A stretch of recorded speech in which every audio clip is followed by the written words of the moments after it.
முதலமைச்சராக பொறுப்பேற்கிற போது என்ன நிலைமை? அவருடைய முகம் உங்களுக்கு தெரிஞ்சதா? உங்க முகம் அவருக்கு தெரிஞ்சதா? என் முகம் உங்களுக்கு தெரிஞ்சதா?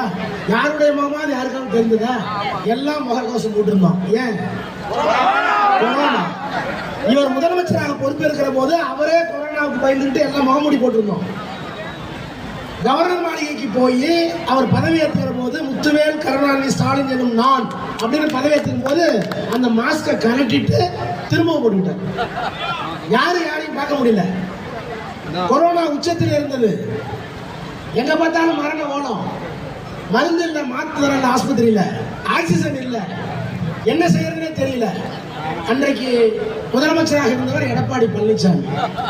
இப்ப அவரு சொல்றாரு, கொரோனா இருந்தப்ப நான் தான் முதலமைச்சர், இந்த ஸ்டாலின் அப்பெல்லாம் இல்ல, இவர் இருந்திருந்தா அதுலயே போயிருப்பாரு, நோயிலேயே போயிருப்பாராம். யாராருக்கு இறுதி மரியாதை, யாராருக்கு கடைசி மலர் வளையம் எல்லாம் நல்லதான் முடிவு பண்ணும். கலைஞருக்கே அந்த ராசி தான், அவர் பிள்ளைக்கு அதே ராசி தான். ஆனா நான் உங்கள்கிட்ட என்ன சொல்ல வரேன், ஞாபகப்படுத்தி பாருங்க. இவர் முதலமைச்சராக பொறுப்பேற்கிற போது உச்சகட்டத்தில் இருந்தது கொரோனா. எவ்வளவு உச்சகட்டத்தில் இருந்தது?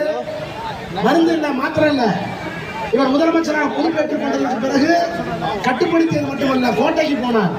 கோட்டைக்கு போனா எடப்பாடி வச்சுட்டு போன தொகை 5 லட்சம் கோடி கடை. மீண்டும் நிரூபிக்கிற வகையில் வந்திருக்கிற உங்கள் ஆண்டுகளுக்கு முன்னால் என்ன நிலைமை சொல்ல முடியாது. ஞாபகப்படுத்துறதுக்கு 5 நிமிஷம் ஆகும். நேற்று மதியம் எடப்பாடி பழனிசாமி சொல்றாருல்ல, கொரோனா இருக்கும்போது சோத்துக்கே வழி இல்லை. எடப்பாடி பழனிசாமி கொரோனா உச்சத்தில் இருக்க போது தாய்மார்களை கேட்கிறேன், ஒரே ஒரு நாள் முதலமைச்சர் வெளியே வந்தாரா? சரி, இவர் வரல, பயந்தாங்குழி. இவருக்கு கீழே அமைச்சர் இருந்தாங்கல்ல, இந்த துறை அமைச்சர் விஜயபாஸ்கர், அவர் வந்தாரா? சரி, மீறி 35 மந்திரி இருந்தாங்க, யாராச்சும் ஒருத்தர் வந்தாங்களா? சரி, இவரை விடுங்க, பயந்தாங்குழி பழனிசாமி. இவருக்கு குருநாதர் டெல்லியில இருந்தாருல்ல, யாரு? மோடி. அவருக்கு 56 இன்ச்சு நெஞ்சு, 56 இன்ச்சு நெஞ்சு. நான் பாகிஸ்தானுக்கு பயப்பட மாட்டேன், நான் சீனாவுக்கு பயப்பட மாட்டேன். அவர் வெளியே வந்தாரா? அமித்ஷா வெளியே வந்தாரா? நான் இதெல்லாம் வேணாம். டொனால்ட் ட்ரம்ப் வெளியே வந்தாரு அமெரிக்காவில். ராஜஸ்தான்ல, அமெரிக்கா, உத்தரப்பிரதேச, மத்திய பிரதேசம், இத்தனை முதலமைச்சர் இருந்தாங்க, ஒரு முதலமைச்சர் வெளியே வந்தானா? ஆனா அன்னைக்கு உலகத்திலேயே ஒரே ஒரு முதலமைச்சர், ஒரே ஒரு கட்சி தலைவர்.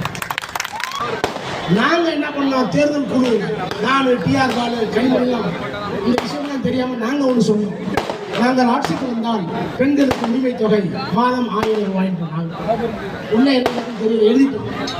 நாங்க எழுதி கொடுத்தா ஒரு முதலமைச்சர் வந்துட்டாரு.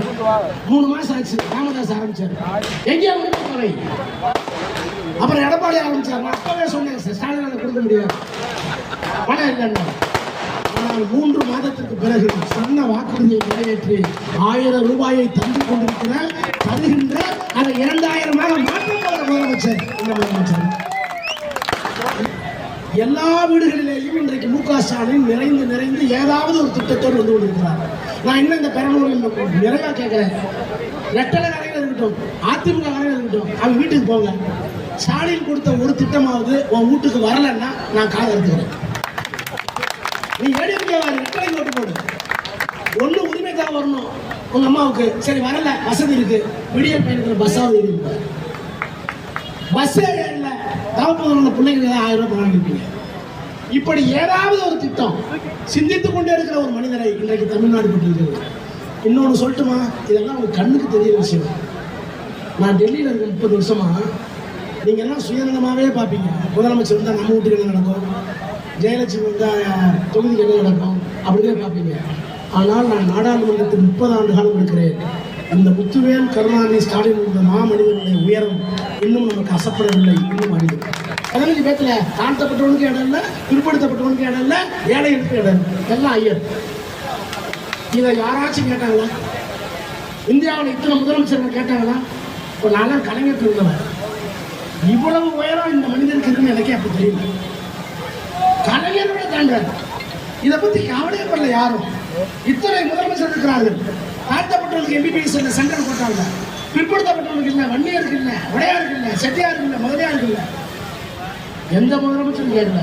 உச்ச நீதிமன்றத்துக்கு போய் வழக்கு போட்டு அந்த 15% தாழ்த்தப்பட்டவருக்கும் பிற்படுத்தப்பட்டவருக்கும் இடஒதுக்கீடு வழங்க வேண்டும் என்று உத்தரவை பெற்று 4500 ஒவ்வொரு வருஷத்துக்கு நல்ல கவனிங்க 4500 டாக்டர் இந்தியா முழுக்க தாழ்த்தப்பட்டவனும் பிற்படுத்தப்பட்டவனும் படிப்பதற்கு காரணமாக இருந்த உத்தம தலைவன் முத்துவேல் கருணாநிதி மனிதன் நமக்கா கொண்டு வரும்போது இந்த மக்கள் தொகை மாதிரி 10 மடங்கு போயிடுச்சு. தண்ணி இல்ல. எனக்கு என்ன தெரியுமா பயம், இன்னும் ஒரு 25 வருஷம் கழிச்சு நம்மளாம் இருக்கிறோமோ இல்லையோ இந்த மக்களுக்கு தண்ணி வழியுங்க. நான் ஏற்கனவே சொல்லியிருக்கேன், மெடிக்கல் காலேஜ் கொடுத்தா கூட வேணாம்னு சொல்லியிருக்கேன். என்னைக்காச்சும் நமக்குன்னு ஒரு காலம் வரும், ஒன்றிய அரசு நம்ம கையில் வரும்போது இந்த முதலமைச்சராக இருக்கிற போது சாதா மெடிக்கல் காலேஜில் ஆராய்ச்சி மையம் 500 கோடியில் 1000 கோடி ரூபாய் என்னைக்கான வருங்க நம்பிக்கை எடுக்கிறது. இப்பவும் சொல்றாங்க. இப்ப என்ன வேணும்னு கேட்டிருக்காரு. இப்ப பெரம்பலூர் சொல்லிட்டு போட்டுமா, முதற்கட்டமாக ஆட்சிக்கு வந்த அடுத்த ஓராண்டு காலத்தில் நான் செய்ய போவது பாலக்கரையிலிருந்து ஆத்தூர் ரோட்ல எரிவாயு தரணும் இருக்குல்ல, அதுவரை ஒரு பறக்கும் பாலம் உயர்மட்ட பாலம்.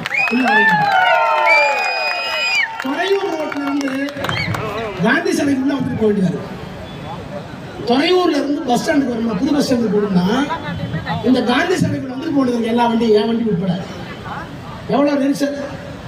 இப்ப நான் முதலமைச்சர் கேட்டிருக்கேன், உறுதி அளித்திருக்கிறார். அரசு ஆஸ்பத்திரியில இருந்து ஏரிக்கரைக்குள்ள தூண் போட்டு துரமங்கலம் வரை சங்குப்பேட்டையை வெங்கடேஸ்வரத்தை கலெக்டர் ஆஃபீஸை எல்லாத்தையும் இணைச்சு ஒரு உயர்மட்ட பாலம் நேரா தேசிய எழுதி வைத்துக் கொள்ளுங்கள். 1.5 வருடம் 2 ஆண்டுகளுக்குள்ளாக இந்த 2 பாலமும் பெரம்பலூர் நகரில் போக்குவரத்து கொண்டு வருவான்.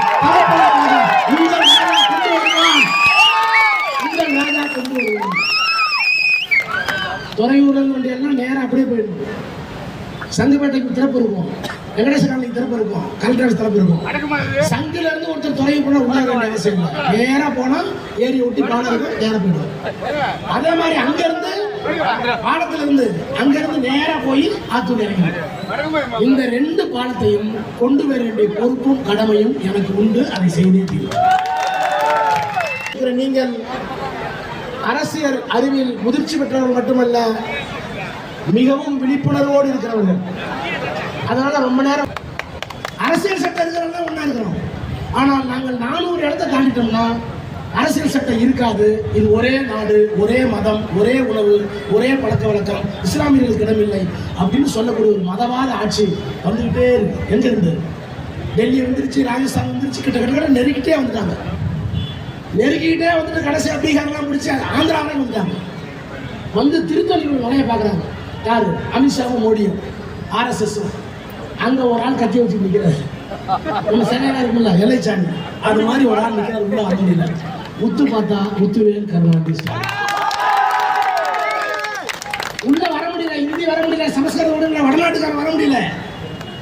ஏங்க ஒரு ஆள் எப்படி மறிக்கிறாரு முத்து பார்க்குறான். அவர் ஒரு ஆள் அல்ல, அதுக்கு பின்னால் பெரியார், அண்ணா, கலைஞர், அம்பேத்கர் எல்லாம் நிற்கிறாங்க. தத்துவமாக நிற்கிறாங்க. அப்ப உள்ள போக முடியல. அப்ப என்ன பண்றாங்க? நேரடியாக அவங்க இருக்க முடியாது. தமிழ்நாட்டை இருக்க முடியாது, ஸ்டாலின் இருக்க முடியாது. அப்ப அவங்களுக்குள்ளேயே ஒரு ஆள் கண்டுபிடிக்கும். ஒரு இளிச்சவாயனை கண்டுபிடி தமிழ்நாட்டிலேயே.